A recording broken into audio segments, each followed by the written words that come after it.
ಚಿನ್ನಬೆಳ್ಳಿ ಅಭಿವೃದ್ಧಿ ಸಂಘ 2 ದಿನಗಳಿಂದ ಈ ಟೆನ್ನಿಸ್ ಬಾಲ್ ಟೂರ್ನಮೆಂಟ್ ಕಾರ್ಯಕ್ರಮವನ್ನು ಹಮ್ಮಿಕೊಂಡಿದ್ರು. ನಮಗೆ ಆತ್ಮೀಯ ಬೆಂಗಳೂರು ನಮ್ಮ ಸುರೇಶ್ ಗೋಲ್ಡ್ ಅವರು ಬೆಂಗಳೂರಿಂದ ನಮ್ಮ ಸಂಸ್ಥೆಗೆ ಆಹ್ವಾನ ಮಾಡಿದರು, ದಯವಿಟ್ಟು ಬನ್ನಿ ನೀವೆಲ್ಲರೂ ಅಂತ. ಬಂದು ನೋಡಿದಾಗ ಭಾಳಷ್ಟು ಸಂತೋಷ ಅನ್ನಿಸ್ತು. 2 ದಿನದಿಂದ ಭಾಳಷ್ಟು ವಿಶ್ವಕರ್ಮ ಸಮಾಜದ ಯುವಕರು ತಮ್ಮ ಇಲ್ಲಿ ಟ್ಯಾಲೆಂಟನ್ನು ತೋರಿಸಿದ್ರು. ಕೊನೆಗೆ MRC ತಂಡ ಹಾಗೂ ನಮ್ಮ ಉಡುಪಿ ತಂಡದವರು ಫೈನಲ್ಗೆ ಬಂದಿದ್ದಾರೆ. ಇನ್ನು ಕೆಲವೇ ಹೊತ್ತಲ್ಲಿ ಯಾರು ವಿಜೇತರು ಅನ್ನೋದು ಗೊತ್ತಾಗುತ್ತೆ. ಇಷ್ಟು ತಂಡವನ್ನು ಇಷ್ಟು ಅಚ್ಚುಕಟ್ಟಾಗಿ ಆಯೋಜನೆ ಮಾಡಿದಂತಹ ಅಭಿವೃದ್ಧಿ ಸಂಘಕ್ಕೆ ಹಾಗೂ ಇಲ್ಲಿ ಪಾರ್ಟಿಸಿಪೇಟ್ ಮಾಡಿದಂಥ ಕರ್ನಾಟಕದಾದ್ಯಂತ ಇರುವ ಎಲ್ಲ ಯುವಕರಿಗೆ ಹಾಗೂ ಯುವ ಶಕ್ತಿಗಳೇ ಇದರಿಂದ ಪ್ರೇರಣೆಯಾಗಿ ಕೆಲಸ ಮಾಡಿದವರು ಎಲ್ಲರಿಗೂ ಕೂಡ ಬೆಂಗಳೂರಿನ ಎಲ್ಲ ವಿಶ್ವಕರ್ಮ ಸಮಾಜದ ಪರವಾಗಿ ತಮ್ಮೆಲ್ಲರಿಗೂ ಕೂಡ ಮೈಸೂರು ಜನತೆಗೆ ನಾನು ವಂದನೆಗಳು ಸಲ್ಲಿಸ್ತೀನಿ. ನೆಕ್ಸ್ಟ್ ಟೂರ್ನಮೆಂಟು ಕೂಡ ಬೆಂಗಳೂರಲ್ಲಿ ನಾವು ದೊಡ್ಡ ಮಟ್ಟದಲ್ಲಿ ಇದೇ ಥರ ಆಯೋಜನೆ ಮಾಡಬೇಕು ಅಂತ ಕೂಡ ನಾನು ಈಗ ಮನಸ್ಸು ಮಾಡ್ತಾ ಇದ್ದೀನಿ. ಯಾಕೋ ಒಂಥರ ಬೆಂಗಳೂರಲ್ಲಿ ಇನ್ನೂ ಆಯೋಜನೆ ಮಾಡ್ಬೋದಲ್ಲ, ಯಾಕೆ ನಾವು ಮಾಡಬಾರ್ದು ಅಂತ ಅನ್ನಿಸ್ತಾ ಇದೆ.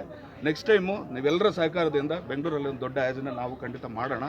ಜೈ ವಿಶ್ವಕರ್ಮ ಅಂತ ತಮ್ಮೆಲ್ಲರಿಗೂ ಮತ್ತೊಮ್ಮೆ ಆಚಾರ್ಯ ಅಂತ ಚಿನ್ನಬೆಳ್ಳಿ ತಯಾರಕರ ನಿಗಮದ ಅಧ್ಯಕ್ಷನ ಕೆಲಸ ಮಾಡ್ತಾ ಇದ್ದೀನಿ. ಬೆಂಗಳೂರು ನಾವಿರುವಂಥ ಜಾಗ. ನಮಸ್ತೆ.